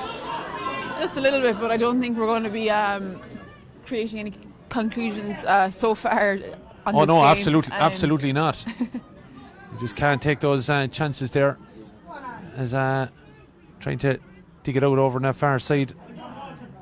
And Dalton, he sends it up along the wing again, looking for Katie Power, being tracked there by Pamela Mackey. Ball gets forward, and Katie Power in there, didn't foul, and Michelle Quilty lifting it up into her hand, looking to flick it back there to Power. Power could flick it inside. Here's an opportunity now. Denise Gall standing back, knocking this ball long, knocking it out to the left and wide. Chance kind of big in there, and that would have been a big gap to open. She had a couple of options as well after her right. The Kilkenny forwards are definitely trying to create as many options for the person that has the ball. Probably wasn't the best option to go for the score there, but I suppose the way they've been struck so far in this match, it wasn't going to be too difficult. If you're watching, let us know where you are watching, either on YouTube or Facebook. A bit of Clash of the Ash going on there. A few wild pulls so far as trying to get into play here now. Was an opportunity there as Michelle Quilty is fouled. 1-10 to 2 points. Niamh Mulcahy is a free there for Limerick. And I might have said that Ann Dalton got that wide. It was actually Miriam Walsh. And just looking at the helmets now again. So taking it off of Denise Gall. As Miriam Walsh had that last wide. So the free then from Michelle Quilty driving it in and over the bar. And now Kilkenny have that 3-point lead. Michelle Quilty with that point. The majority of the possession in this match has definitely been in Kilkenny's favour, and down in Cork's, I suppose, backline in their defence. They're really going to have to try and push up. It's only really maybe crossed their own, the Kilkenny 45 twice, I'd say, in this whole second period. Pushing it back there on Orla Cotter. Davina Keane again trying to produce her innocence that she was going for the ball. She was, but she also fouled Orla Cotter, and Cork probably need to score now. They're definitely going to have to try and make something out of this. Whether she goes for the score herself or tries to create an opportunity for some of the inside forwards. So as I said, if you're watching, let us know where you are, YouTube or Facebook. You can comment on Facebook. You can on YouTube as well, but we'll probably see the Facebook ones quicker. And of course, this is the final stream, unfortunately, of what has been a great campaign here, with thanks to Littlewoods Ireland. As we see a change taking place, and it's Katrina Mackey coming into the game, and she's replacing Amy O'Connor. Amy O'Connor. It's a pity we didn't get to see Amy O'Connor hitting the high gears. She has gotten on a couple of balls there in the second half, but she's been bottled up every single time she has gotten on the ball. If she does get a free shot at goal, she normally does convert, so it's a pity. Ball is played inside now. It was played there by Lippy Coppinger, looking for the chance here for Cronin. Cronin stepping back on the right, but she's missed it to the right and wide. And the Kilkenny back's doing enough. I think Kilkenny are going to make a change as well, by the looks of things. As they're wide there for Cronin. Wind picking up again a little bit, but don't see the clouds as nasty as they were about half an hour ago now. With 15 minutes remaining, it's Kilkenny that are in front, 11 points. Cork probably need a storm maybe to get things back in their favour, as they come strong up the middle of the field now, taking it well there. Breach Corkery spun out the tackle very, very well there, playing it across field. Just looking at, looks like number 20 for Kilkenny, Aoife Doyle of Piltown, is about to come into the play as Cork take the ball up at the far end of the field now. Good bit of stick work there by Orla Cotter, shortened it then and couldn't catch it the second time. Ball has been delivered on now. Opportunity might accrue, still there, looking to get it back here in a bit of difficulty is Mackey, but chance is taken away from her there. Trina Mackey, the Douglas player, of course, on the field of play now with her sister Pamela, as the ball up the far end of the field now. Katie Power looking to drive it in low, does, nice ball in, but Niamh Deely having to try and come out and win it, but it's Cork that are able to deal with it, with Laura Tracy trying to get it up and away. It's having to turn back now, and eventually over to the far side of the field it goes. Sigerson looking to knock it up along the wing, trying to find maybe the attention of Collins. Collins got a lovely score earlier on in this encounter. It came just before half time, but it was a fabulous effort as she tries to give it on out to Katrina Mackey, but trying to win there. Davina Tobin wins that, flicks the ball out, still in there, but the Cork forwards are still marauding here their way forward. It's going to be a shot coming off there from Cronin, but again you'd have to credit the Kilkenny backs how well they dealt with that, as Galway have just goaled and are now well out of sight and underway to booking a place in the league final. The lead 2-11 to 2 points. You'd have to credit the Kilkenny backs there, Lauren, wouldn't you? They have been pretty flawless throughout the game. Like over the last couple of seasons, Kilkenny have been applauded for their defensive structure, even at times have been labelled defensive in terms of their tactics that they do employ. I'm sure the Brian Codys of Kilkenny probably wouldn't like to see that kind of word attributed to a Kilkenny side, but nevertheless it's paid dividends for them over the past couple of seasons, and if things go the way that they're going at the moment, Kilkenny will be booking a place in their fourth consecutive league final. So it looks like Aoife Doyle has come in there for Niamh Deely. I want to say hello to all the Kappa under 14 Camogie team, who I believe are watching there, of course, in Kildare. So hello to Dave Clear and all in Kappa, and club I know well. Great coverage. Go on, Davina Tobin, Sophie and Anya are cheering you on. That's from Suzanne Stapleton, as Kilkenny win a free down at the other end. Katrina Doyle saying, go on Orla Cotter, fab player, loving the streams. Pity Cork and Kilkenny meeting in the final. They're the two strongest teams. That's for Celeste Corrigan. Well, maybe Galway will have a thing to say about that. To say about that. Watching again from St. Paul, that's Steph in the Twin Cities. Sad it's the last live stream. Well, yeah, I know how you feel. And well, someone is looking for us to stream the All-Ireland Colleges final between Cross and Passion and St. Angela's. Well, I'd have to leave that in the hands of somebody else as that ball is sent in and it's gone over the bar. And again, Michelle Quilty showing her work there, putting that ball over the bar. We're seeing a return to the wind and rain for the last, I suppose, 15 minutes of this match, unfortunately. Yeah, it's blowing in that little bit quicker. Not, as I said, as dark overhead as it was earlier on, so we mightn't get as much out of this one as we did, but it definitely now raining and wind blowing here with 48 minutes gone, 12 points to 8, and this is the biggest lead any team has had, and you just feel now Kilkenny getting a grasp on this encounter, aren't they? I think Denise Gall coming into the side has probably pushed on their confidence a little bit, as they aren't as reliant on Katie Power in the second half, and they are obviously getting a couple of more scores from the middle of the pitch, probably using that win to their advantage. Yeah, just Anna Farlow driving this ball into the corner, looking for a little bit of movement here out of Aoife Doyle, the Piltown player, just on, but it's Breach Corky taking it away and giving it to Pamela Mackey crossfield ball then, looking for I should have said, I thought it was Corky back there, but here's Corky winning this ball and has to lost the hurl and has to flick this ball on. And Breach Corky taking a bit of a move closer to the goal then, and probably trying to get some scores out of here. As Cronin looking to deliver this ball across here, held up in the window a little bit, but drops into Cotter. Cotter doesn't even think about it, dropping it in, but dropping it out to the right and wide. And all of a sudden, Cork have just hit some bad wides in a row. They have, and they aren't getting too many scoring opportunities. I mean, they are getting them. The pressure being placed upon them by the Kilkenny defence is just causing those couple of errors. They aren't able to judge the win. They aren't given the time to. Yeah, but they're 4 points down, and the last 3 wides have come off their half forward line, and they could have been scored, you would have to say. Definitely. But here, as we said, in tough enough difficult conditions here on the 10th of March down in Carriganore in the WIT arena, it is 12 points to 8, 20 minutes gone, and our cameraman Luke and Owen doing the needful, keeping you with the pictures.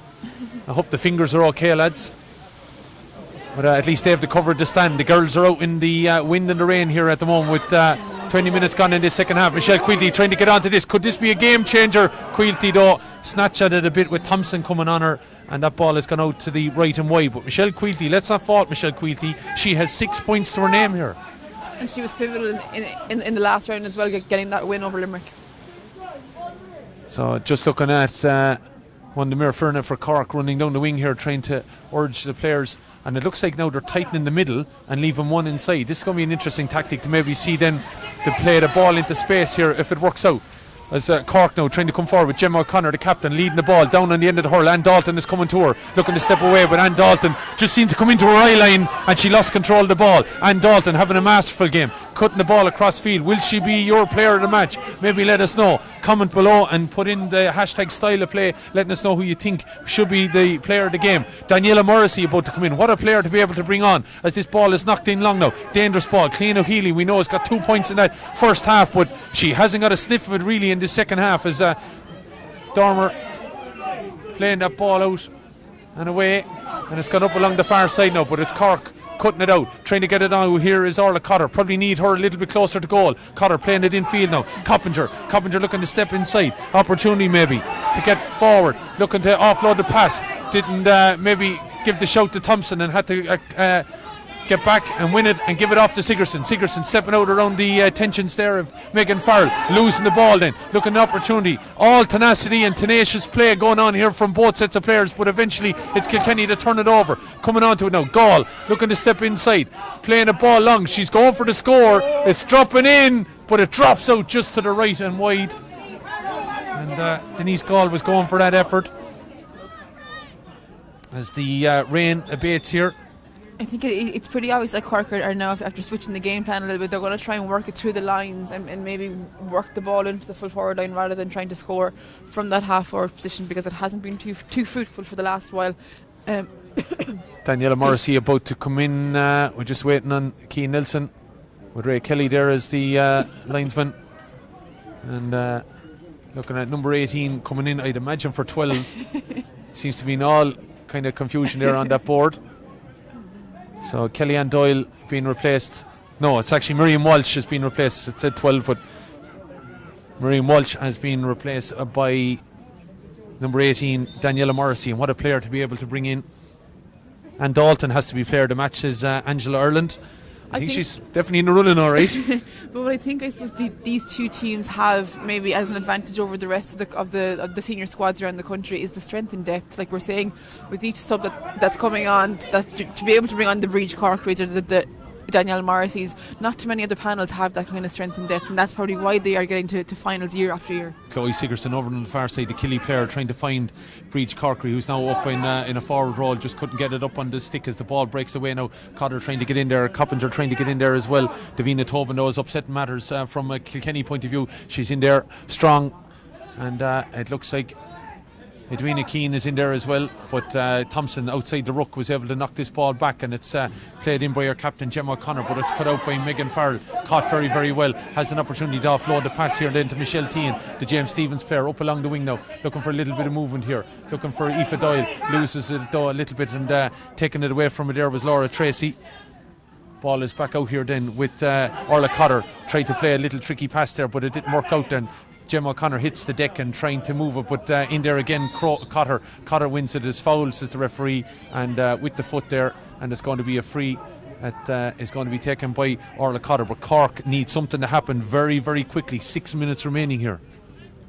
Julia White is coming onto the pitch. Julia, of course, the scorer of that point in injury time in the 2017 All-Ireland final, so she's well used to getting injury time winners against Kilkenny, and I presume that's what Paddy Murray has plotted her in there for. She's after making her way straight into the full forward line. She does typically play at midfield, so again I'm imagining this is probably a master stroke in waiting from Paddy Murray. Yeah, so just looking for something to work for them now, because I think they do need the back of the onion sack though, as Denise Gall gets in there, and a little bit of help in helping out. Davina Tobin knocks that ball long, but it's cut out by Cork back there. A couple of loose balls in some ways, but getting in there, doing it very, very well.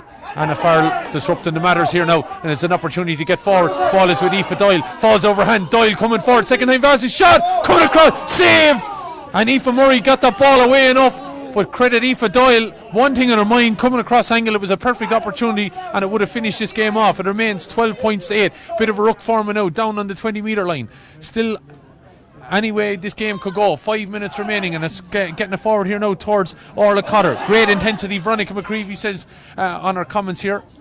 And let us know, as I said, where you are. We'll give you a shout out before the end here. Is thankfully the rain has abated here, and the weather hasn't been as bad in the second half, as this ball is flighted in from Katie Power, but it's dropped into the hands of Aoife Murray. And well, she took a tricky puck out there, but she was able to find Aisling Thompson. Thompson plays a short pass, giving it off here now. Opportunity to come forward, push pass on, and it's still going. Good interlocking passes here from the Cork team as coming forward here now. Of course, is Cronin. Cronin looking to play the ball inside, but it hasn't happened, you'd have to say, for Orla Cronin today on a couple of occasions, and that ball chance has gone a big now. Playing the ball crossfield, Power taken away though. Thompson and Downey not happy with that at all here on the sideline as the ball is played up. You don't want to give Cork a chance. Cotter maybe trying to penalise them then, dropping the ball in now. It's hanging up in the wind, dropping on the 20 metre line. Still an opportunity. Coming out Julia White, shortening on the hurl and putting it over the bar, and it's Cork's first score in a while, and it might just give them a lift in time. Absolutely, I think Julia White, she's done exactly what she's been sent in there to do.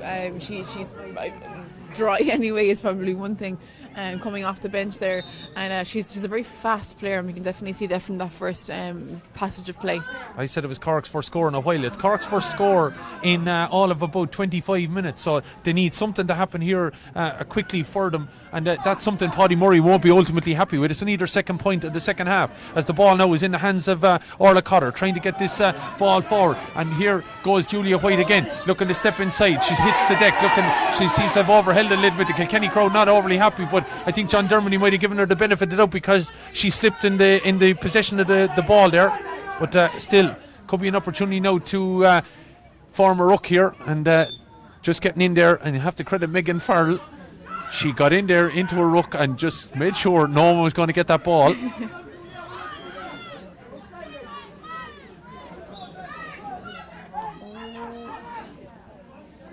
As the ball gets forward now. So, good play. It's going to be a difficult one now for, I would imagine, Orla Cotter to take. So, difficult enough one indeed as well. 2-13 to 2 points now. 23 minutes gone in the second half. A Galway free. So, Galway well on the way to the final. But have to credit, I'd say, the Kilkenny half-back line, how strong they've been in this game. And they haven't given Cork too many opportunities. Credit to Davina Tobin, Claire Phelan and Davina Keane, all in the running.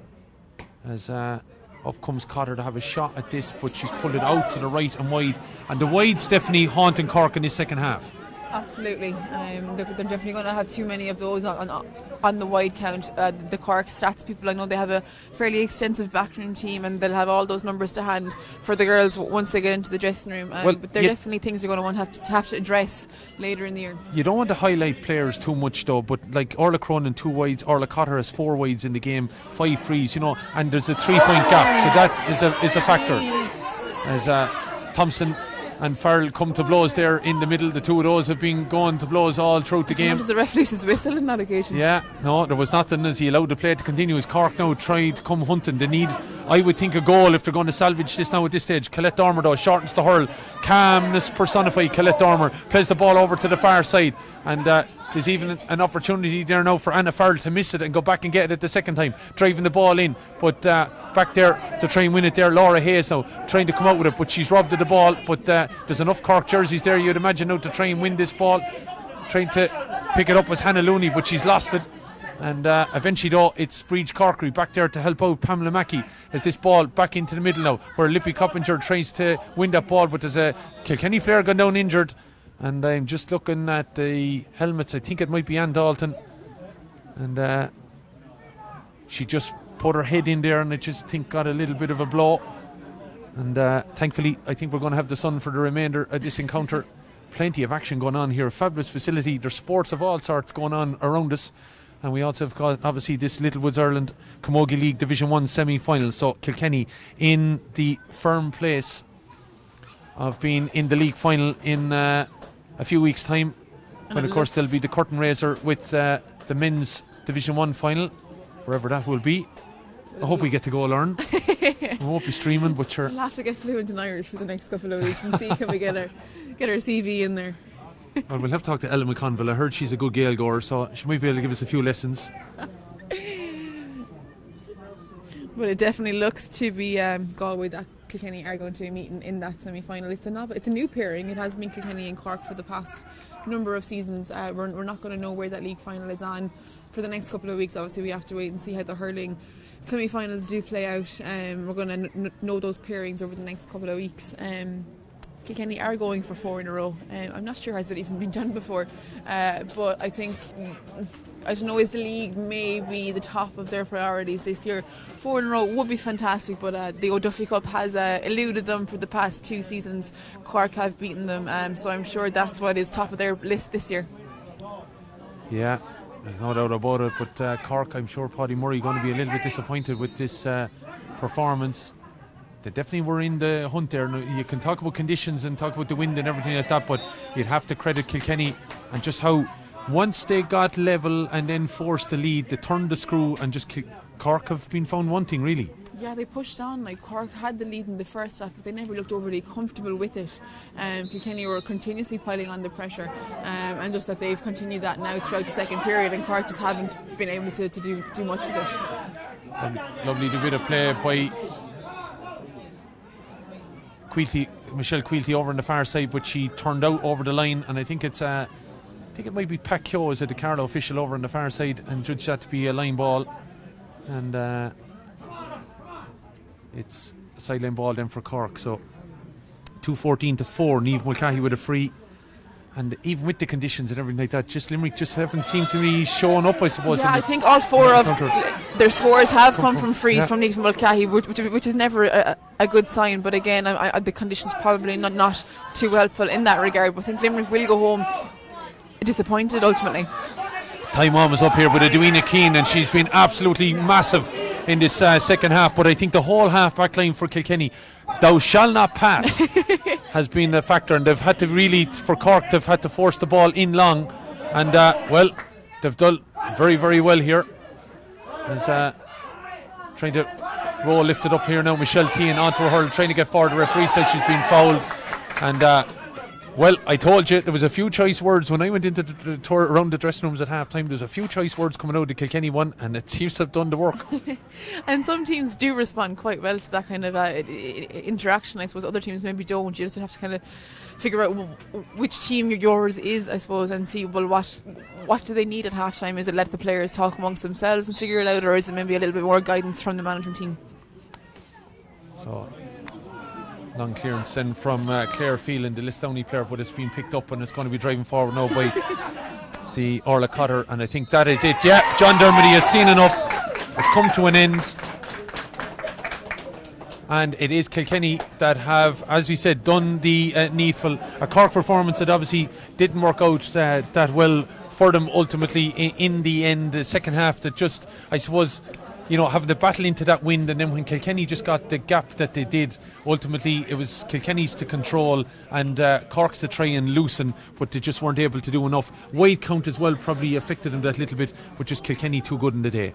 Yeah, I think Kilkenny just, I suppose, from the minute the ball was thrown in, that they brought a huge intensity, and that was only bolstered by Denise Gall coming on there at half time and a couple of more girls.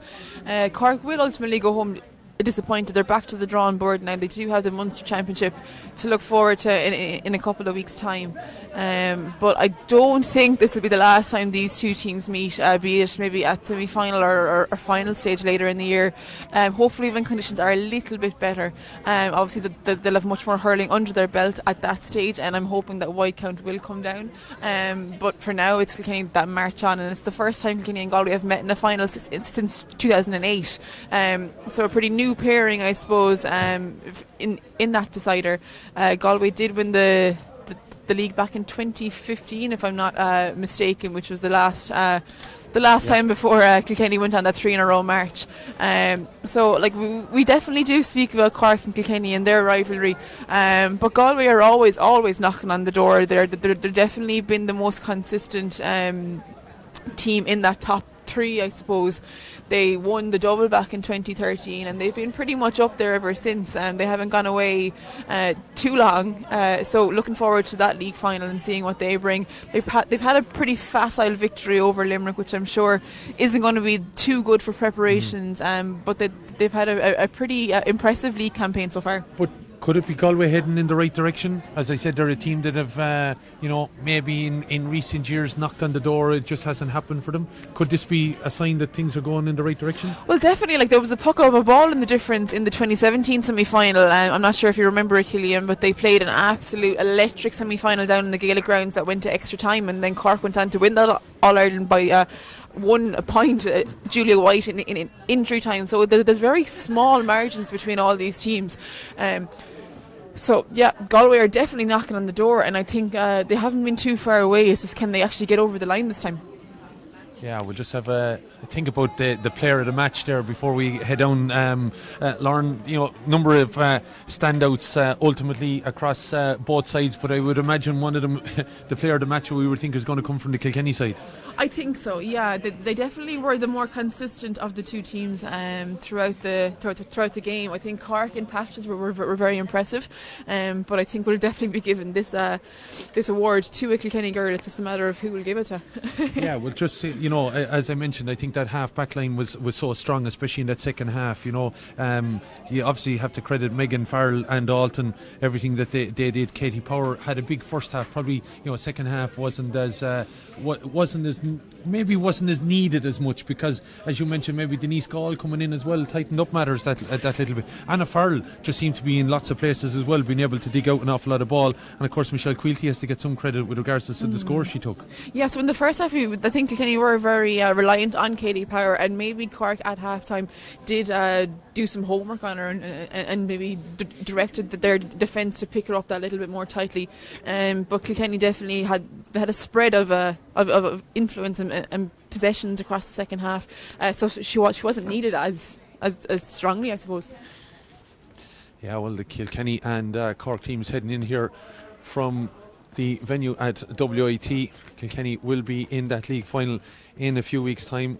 They will be, of course, in the curtain raiser for the action that will take place with the men's, and of course men only at quarter-final stages, of course, at the moment, and Some of the Cork girls going in here, the Cork management team and backroom team here, getting their items together as they head in. And thankfully, apart from that little bit of a shower we had just before the half time, the conditions were relatively good for this encounter, and it says an awful lot about this campus here and the quality of the pitch and everything, that you'd have to say, you know, that it was able to withstand everything of the conditions here. Yeah, I think we've gotten very lucky. The Camogie gods have been looking down on us, drying up for the pre-match and the post-match analysis here, Killian. But yeah, like, credit to WIT.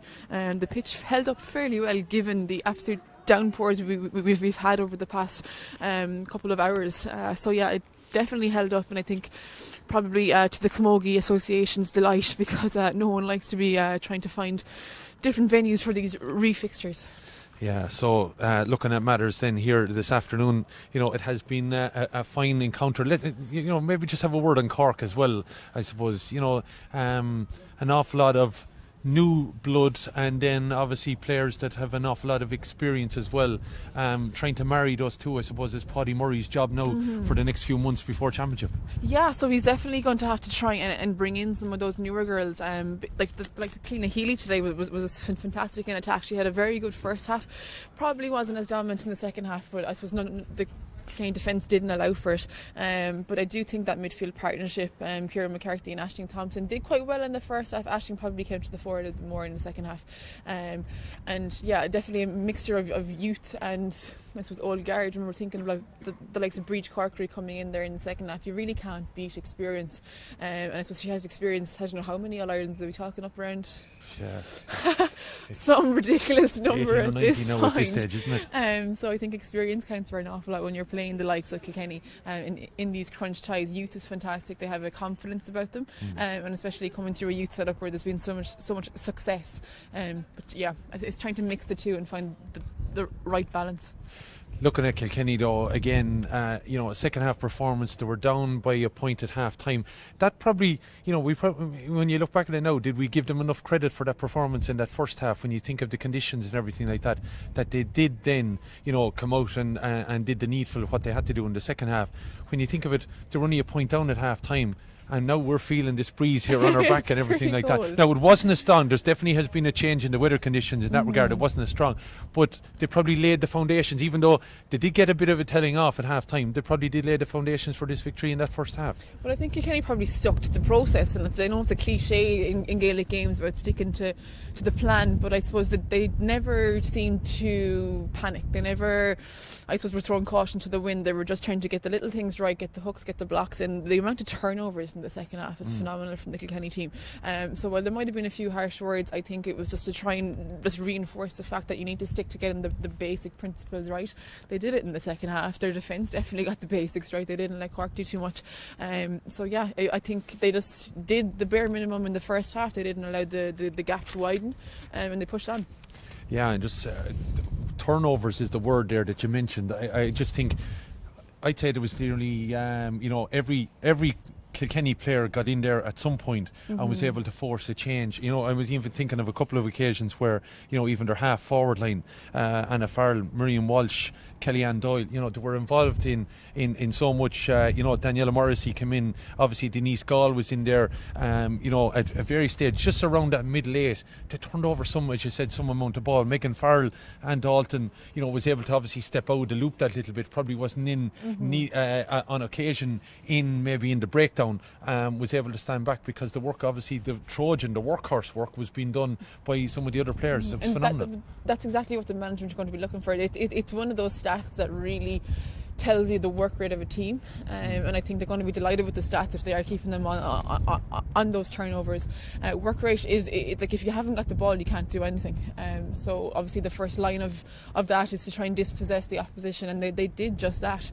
As you see, I don't know how many shots Cork had on goal in that second half. They had an awful lot of wides from them, but in total they didn't even have too many shots on goal. I mean, that was testament to just the intensity that Kilkenny did bring, and that obviously succeeded in terms of the turnovers, and as a result. Yeah, at the other end, obviously, then you'd have to credit Davina Tobin, Claire Phelan, Edwina Keane. You know, they definitely minded the house very well. They did, definitely, and I think they're like, there was very little goal chances on both sides. Probably now, to be fair, the conditions didn't help with that. Neither goalkeepers had too much to do, but as you said there, everyone was fairly tight in terms of like their marking, and that Kilkenny wing back line. I think we're definitely going to see them tested now against Galway coming up in that league final. I would presume Galway will have their full contingent back for that. You'd hope so. I think from a Galway perspective, in terms of trying to compete for silverware, they're definitely going to be looking to have those girls all back in. Yeah, you'd imagine that they would. Just waiting on matters to come from either dressing room. I'd imagine both teams are being spoken to by their management. It's not overly warm here in the shade, I have to say. But again, looking out at the conditions here, it thankfully has warmed up that little bit as regards to the weather anyway, rather than what it was here earlier on. Just looking at the whole league campaign, Lauren, and the games obviously that we have covered, I have to say I've been very, very impressed with the skill levels and everything. Yeah, I think the gap is closing, and I know they've had to deal with an awful lot in terms of weather and not having an awful lot of hurling time done. But like the likes of Limerick, Tipperary have been very impressive across the league campaign. So it's just seeing, can they bring that forward now into the championship? Obviously Limerick and Tip have the Munster Championship to compete for, and that's definitely getting more competitive. It hasn't been for the last couple of years. I'm not sure how serious Cork have taken it, probably because the O'Duffy Cup is what's on their mind. But yeah, the skill set has been fantastic, and I think we're going to have some competition for that style of play award. Yeah, I would imagine. I'm looking at the girls here from Littlewoods Ireland that are obviously with us, and they might have a difficult task in the next week with regards to matters. But we have been joined by Anne Dalton. Feel free to join us, Anne, and we'll get you in the middle of us here if you don't mind. Anne, thanks for joining us, and obviously very happy with that result. Yeah, look, when you're playing the All-Ireland champions, defending All-Ireland champions or Cork at any stage, it's going to be a tough battle. So you just have to focus on those 60 minutes. And, thankfully we came out on top there. We're just delighted with the performance. We haven't much done, and I know every team does that, says that at this stage. But, you could see from our hurling, it's a bit off the mark at the moment. But we're just delighted with the win. Very obvious work rate. Was that something that you would have said before the match? Kind of just get the work rate up, and the result is going to look after itself? Yeah, I suppose we have a new management team. Well, I know Downey's still in there, but we've a new training team in behind, so every player knows they're fighting for their place. And it's the old cliche, work rate is number one. But if you want the Kilkenny jersey this year, you have to work hard. It doesn't matter what name is on the back of your jersey, what you can do with the ball. You're worth nothing to Kilkenny if you don't work hard. It's your fourth league final in a row now that you're going to be contesting. How important is the league to Kilkenny? I suppose the way we see it at this point is it's extra games at this time of the year. If we were out now, we'd be out. I think the first round of Leinster is the 12th of May against Dublin away. Like, what are we today? They're around the 10th of March. 10th of March to the 12th of May. That's a long stretch without game time. As far as I heard, Galway won that game. So, no one's going to turn down an opportunity of a game against Galway in 2 or 3 weeks' time. They're a fantastic team. Win, lose or draw, it'll be a great challenge for us. So we're delighted to get another game under the belt in a few weeks' time. Looking at it, and game here that probably we were probably feeling at half time you wouldn't have been overly happy with, but when you think of maybe the performance ultimately and winning by 3 points, it probably was the first half that really laid the foundations. Yeah, there was a massive breeze out there in the first half, and I think, as far as I know, we won the toss and we chose to defend against the breeze. We knew playing against Cork, it's breeze or no breeze, it's going to be tough. But to go in at half time thereabouts, knowing you're coming out onto a pitch, 30 minutes to go, just empty the tank, anything can happen in the second half. So while it mightn't have been the best performance in the first half, and there's a lot of work to do even in the second half, we knew we were thereabouts, and anything can happen in 30 minutes of hurling. So you just need to be in touch and distance. Yeah, and then obviously, an awful lot of work. We talked about turnovers. Was that something that was spoken about at half time? Maybe you brought I have to say, maybe more tenacity in the second half. Yeah, look, we've been playing, I suppose, this Cork team under Paddy for the last, he must be in with them 5 years now, 5 or 6 years. And the way they play is anyone can watch and knows what they do. They get the ball, they play possession. It's essentially a Gaelic football game, so to speak. So they are clever with the ball, they're very fit, very physical. The only way to stop them is to turn over ball, and that comes down to work rate. There's nothing you can do, only work hard. And I suppose we probably had a good few turnovers there, and maybe that was the winning of the game, and that boils down to work rate. So, you know, we would have known from years, playing them against them for years, that that's how you can beat them. It doesn't guarantee the win, but it certainly helps. Well, I think we are going to freeze a little bit. I have a jacket on, so we'll let you go. But thanks, Eddie, for your insight. Thanks for that to Anne Dalton. But I have to say, very honest, a very good insight into that encounter there today. Absolutely, I think it's only going to create more intrigue when these two sides meet. Hopefully, that they do later in the year. Interesting in that they've kind of broken down Cork's play, I suppose, to that level, and I suppose it has paid dividends for the last couple of years in some respects. But yeah, I suppose maybe it's down to Cork now. Can they change things up? Are they getting maybe a bit predictable, perhaps? But I suppose they do have the girls there. Like, they have 15 to 20 girls there that can play at a very high level. So I suppose the other counties are just looking to try and get the number of girls able to reach that level right up, and then you can look after the tactics after that. Yeah, well, I'd imagine there's going to be a bit of work done. I don't think we're going to have any managers with us today, unfortunately, but well, you know, Anne Dalton gave such a good insight there. I think we were able to take it, and we're hearing it from the horse's mouth, and a player that was obviously out on the team. We're cold enough, I think, so maybe, you know, time to wrap up our last stream, huh? So it's emotional. Yes, absolutely emotional. Your highlight maybe of the last few weeks, of not putting you on the spot, ultimately, what did you think maybe stood out? I think the game in the Gaelic grounds was a fantastic game between Limerick and Clare. I think Niamh Mulcahy, seen her in full flow under the lights in the Gaelic grounds, be it now a very, very cold night. I suppose there's been some fantastic individual pieces of skill throughout the last couple of weeks. Just trying to pick one out would be difficult, but just even performance-wise, like, you know, I think that night now, you know, credit to Limerick, you know, we got to see them, as you said on camera, got to see them against Kilkenny. That's why I'm even a little bit disappointed by what has turned out in Bird today, you know. Yeah, like, it's been their fifth consecutive semi-final, and to just not be able to push on, it's a pity. It's going to be a hard one to swallow, I would imagine, trying to regroup after that. But they have a huge amount of talent in that Limerick team, with a huge amount of medals from Ashburn and whatnot, so they definitely have it in the tank. Whether they can actually perform on the day is the next thing, and we're going to be looking forward to that now over the next few weeks. Yeah, I'm sure we are. Look, it's been a fabulous initiative, and I hope people have obviously enjoyed it. I really have enjoyed some of the style of play. Whoever gets that award, they're going to have tough competition, because we saw some cracking levels of skill over the last 7 weeks since we started in the rag, and I'm hoping people enjoyed it at home as much as we did covering it. Absolutely, and do indeed share this video today. We are still trying to get that 100,000 viewers up, so please do help us with regards to that.